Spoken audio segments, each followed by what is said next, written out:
여러분 안녕하십니까? 포항 MBC 뉴스투데이입니다.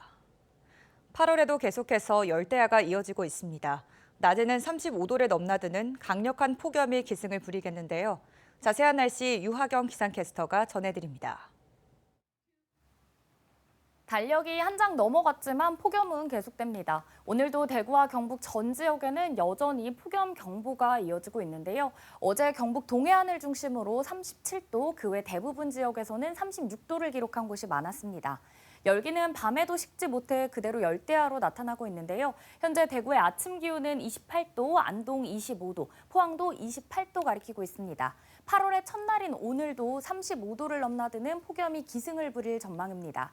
자외선 지수도 매우 높은 단계 예상돼 오늘도 건강관리 잘하시기 바랍니다.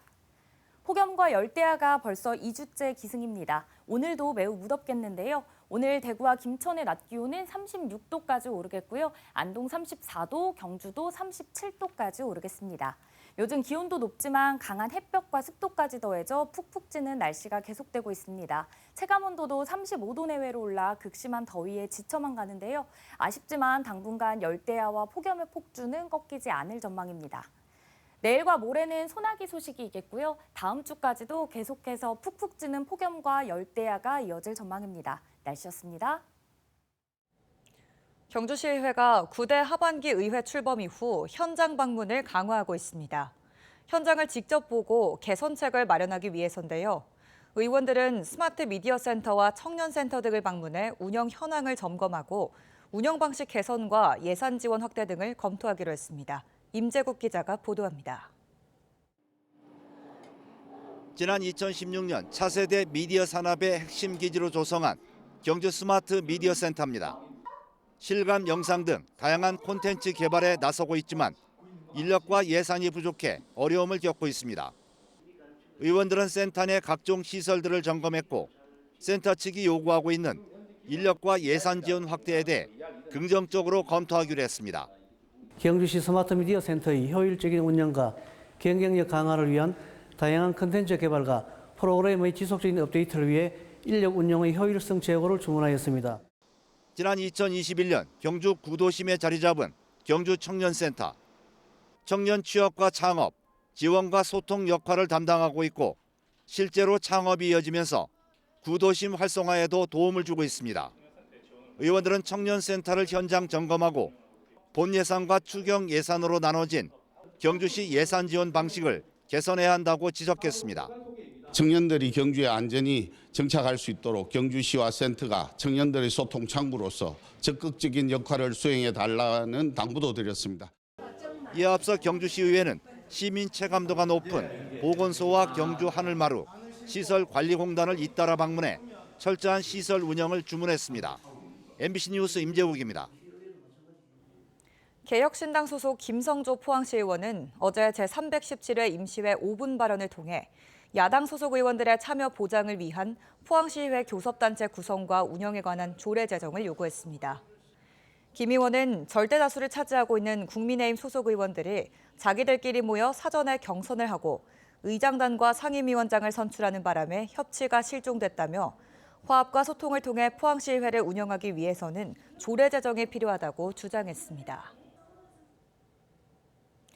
동해안을 중심으로 독성을 가진 노무라 입깃 해파리가 대량으로 출몰하면서 포항에서 해파리 쏘임 사고가 급증하고 있습니다. 7월 30일 기준 포항시가 운영하는 지역 7개 지정 해수욕장에서 집계한 해파리 쏘임 사고는 모두 215건으로 해수욕장별로는 월포가 54건으로 가장 많았고 구룡포와 칠포 44건, 신창해수욕장 26건 순으로 나타났습니다. 노무라 입깃 해파리는 중국 연안에서 발생해 7월부터 경북 동해안에 대량으로 유입되고 있으며 독성이 강해 어업 피해뿐만 아니라 해수욕객 쏘임 사고를 유발하고 있습니다.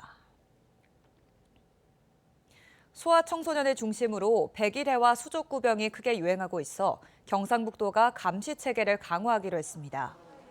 경북도에 따르면 7월 넷째 주 기준 올해에만 581명이 백일해에 감염돼 지난해 같은 기간 감염자 2명과 비교해 무려 291배가 많아졌습니다. 발열과 인후통을 겪다 손발과 입안에 물집이 생기는 수족구병은 7월 넷째 주 기준 도내 외래 환자 1000명당 의심 환자가 58.1명으로 지난해 같은 기간보다 3배 가까이 늘었습니다. 울진군은 이달부터 왕피천공원 리노베이션 기본구상 연구 용역을 실시합니다.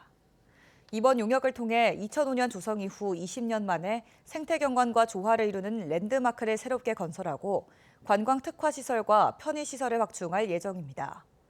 특히 왕피천공원 일대에서 추진 중인 지방정원, 유기농 복합 서비스 지원단지, 사계절 오션리조트 조성 사업 등과 조화를 이루는 관광단지 마스터 플랜을 수립할 방침입니다. 홍준표 대구시장과 이철우 경북도지사가 대구 경북 행정 통합을 밀어붙이고 있는데요. 박성만 경북도의회 의장이 방향성 문제는 물론 민주적 절차도 지키지 않고 있다며 강하게 문제를 제기했습니다. 시도지사직을 걸고 주민투표를 해야 한다며 정치적 책임도 강조했습니다. 보도에 조재한 기자입니다. 박성만 경북도의회 의장이 대구 경북 행정통합이 속도전에 매몰돼 있다며 강한 문제 제기에 나섰습니다. 시도민 대의 기간인 의회조차 배제됐다는 겁니다. 제대로 방향성을 잡아줘야 되지. 지금 시도지사가 생각하는 건 속도전에만 강령을 해요. 그리고 굳이 2026년도까지 꼭 해야 된다는 그 당위성은 또 어디서 나온지 저는 지금도 잘 모르겠습니다. 지방자치 재정권과 조직권, 입법권 등 통합에 필요한 핵심을 놓고 토론과 의견 수렴, 민주적 절차를 지키지 않고 있다고 지적했습니다. 경북 북부 지역 반발을 달래기 위해 대구시가 내놓은 카지노 유치안을 두고서는 경북도민에 대한 존중 없는 태도라고 반발했습니다. 느닷없이 대구시에서 경북 북부권 발전 로드맵을 그려왔어요. 저희들 자존감이 무너지는 끝에 우리 살림살이를 누군가가 그려준다는 게 기가 막히잖아요. 홍 시장이 언급한 주민투표 대신 여론조사로 시도민 의견을 수렴하겠다는 데 대해서는 오세훈 서울시장은 무상급식을 두고 시장직을 걸고 주민투표를 하지 않았느냐며 시도지사직을 걸고 주민투표를 하라고 압박했습니다. 시간이 좀 걸리더라도 주민투표에서는 붙이는 게 맞고 이 주민투표가 부결이 됐을 때 이걸 강행한 정치권에 책임 있는 사람들이 정치직을 걸라는 게 거기에 있는 겁니다. 제가 행정통합은 홍 시장 취임 이후 2년가량 아무런 논의가 없다가 최근 들어 2026년 지방선거로 시점까지 정해둔 채 밀어붙이고 있습니다. 단순히 대구와 경북의 행정조직 결합을 넘어 경찰과 소방 같은 국가기관과 공기업, 민간기업은 물론 시도민 전체의 삶과 밀접하게 관련돼 있습니다.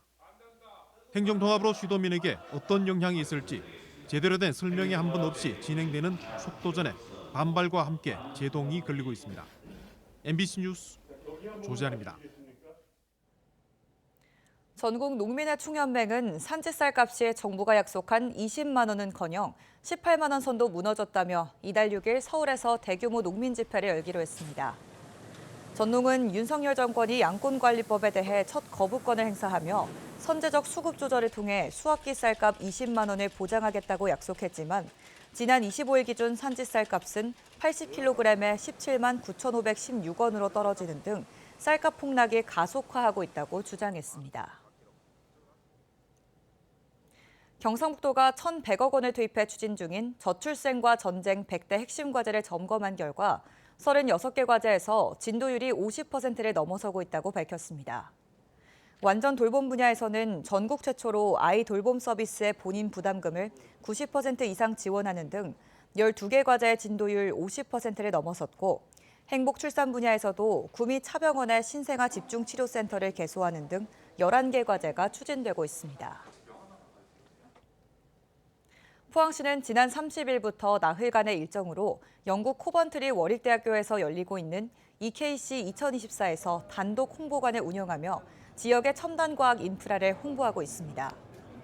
포항시는 2차 전지와 바이오 분야 과학기술을 유럽에 알리는 한편 세계 최대 선급협회인 영국 로이드 선급과 기술개발 및 연구자 교류 등을 주요 내용으로 하는 공동연구 협약을 체결했습니다. EKC는 한국과 유럽의 과학자들이 최신 연구 성과를 발표하고 토론하는 자리로 지난 2008년부터 16년간 유럽 국가를 순회하며 진행돼 왔습니다. 무더운 여름에는 바닷물 표층 온도가 높아지면서 산소 부족 물덩어리가 발생해 바다생물 폐사의 원인이 되는데요. 인공지능이 바닷속 정보를 분석해 산소 부족 물덩어리를 3일 전에 예측할 수 있는 기술이 새롭게 적용됩니다. 김윤아 기자입니다. 경남 진해만 연안의 홍합 양식장. 어민들이 홍합을 걷어올리자 죽은 홍합과 빈 껍데기만 올라옵니다. 그물에 매달린 미더덕도 모두 폐사했습니다. 빈산소 수계로 불리는 산소 부족 물덩어리가 나타나면서 그해 남해안 양식장 피해 금액만 44억 원이 넘었습니다. 호합 자체가 폐사가 되니까 사람 일쪽으로 파입니다. 바다가 심각한 상태입니다. 해마다 초여름인 5월 하순부터 남해안에서 발생하는 산소 부족 물덩어리. 올해도 지난 5월 22일 진해만에서 처음으로 관측돼 양식장에 비상이 걸렸습니다. 하지만 앞으로 인공지능이 산소 부족 물덩어리 발생을 미리 예측할 수 있게 됐습니다. 바다에 관측 장비를 띄워 1시간 간격으로 수온과 용존 산소 등을 측정하면 인공지능이 빅데이터 정보를 종합적으로 분석해 산소 부족 물덩어리 발생을 3일 전에 예측하는 건데 정확도가 최대 75%에 이릅니다. 산소 부족 물덩어리가 발생하기 전에 어민들이 양식 현장에서 이러한 발생 여부를 인지하실 수가 있기 때문에 현장에서 양식 생물을 이동 조치하는 데 상당히 이점이 있다고. 기존 4곳이었던 관측 지점은 경남 진해만과 전남 가망만 등 모두 18곳으로 확대됐습니다. 국립수산과학원은 인공지능 기반 예측 시스템의 고도화를 비롯해 앞으로 수산재해 대응 기술을 더욱더 발전시켜 나가겠다는 계획입니다. MBC 뉴스 김민아입니다. 교육부가 공모한 2024년 교육발전특구 2차 시범지역 지정 공모 사업에 울릉군이 최종 선정됐습니다. 울릉형 교육발전특구 사업에는 공백 없는 아이돌봄 시스템 구축과 사교육 제로, 울릉형 초중고 공교육 혁신 등의 모델이 포함되어 있습니다. 울릉군은 2차 시범지역 선정에 따라 교육발전특구 자문위원회의 컨설팅을 받아 세부사업 운영계획서를 작성할 계획입니다. 경북교육청은 2024학년도 2학기 유치원과 초중학교 학급 편성을 확정했습니다. 1학기와 비교해 유치원과 중학교는 각각 1학급과 2학급이 줄었고 초등학교는 10학급이 늘어 총학급 수는 7학급 증가했습니다. 교육청은 학교 인근 공동주택 입주에 따른 학생 수 증가와 복식학급 해소 등을 학급수 증가의 요인으로 분석했습니다. 경주시는 집중호우에 대비해 덕동댐과 보문호에 대한 집중관리에 나섰습니다. 덕동댐의 저수율을 85% 이상과 미만으로 나눠 예상 강우량에 따라 방류를 결정하고 보문호의 경우 저수율을 높여 관광지 친수 기능을 확보하기로 했습니다. 지난달 29일을 기준으로 덕동댐 저수량은 87%며 덕동댐 방류 시 저류지 역할을 하는 보문호 저수율은 75.4%입니다. 지난달 대구 경북 지역의 건설 수주액이 크게 감소한 것으로 나타났습니다. 동북지방통계청 발표 자료에 따르면 지난달 대구의 건설 수주액은 지난해 같은 달보다 90.2% 감소했으며 발주자별로는 민간 부문이 94.2%, 공공 부문은 65.2% 줄었습니다. 경북의 건설 수주액도 48.7% 감소한 가운데 민간에서 83.9% 감소한 반면 공공 부문은 32.4% 증가했습니다. 경주시는 육부촌 광장에서 보문 선착장까지 도로 명칭을 보문로에서 한국관광 1번로로 변경하기로 했습니다. 도로명 변경 추진은 내년도 보문관광단지 개장 50주년과 에이펙 정상회의 개최에 따른 상징성을 높이기 위한 것입니다. 경주시는 도로명 해당 구간 내 주민과 사업자의 동의를 받았고 도로명 변경은 이번 달에 열리는 주소정보위원회에서 최종 결정됩니다. 포항 남부소방서가 운영하는 긴급 돌봄 서비스 119 아이행복 돌봄터를 이용한 시민이 올 상반기 500명을 넘은 것으로 나타났습니다. 연일 119 안전센터 2층에 위치한 119 아이행복 돌봄터는 만 3개월에서 만 12세 아동을 대상으로 1회 최대 12시간의 돌봄 서비스를 제공합니다. 돌봄터는 24시간 운영되며 경북소방본부 홈페이지를 통해 신청할 수 있습니다.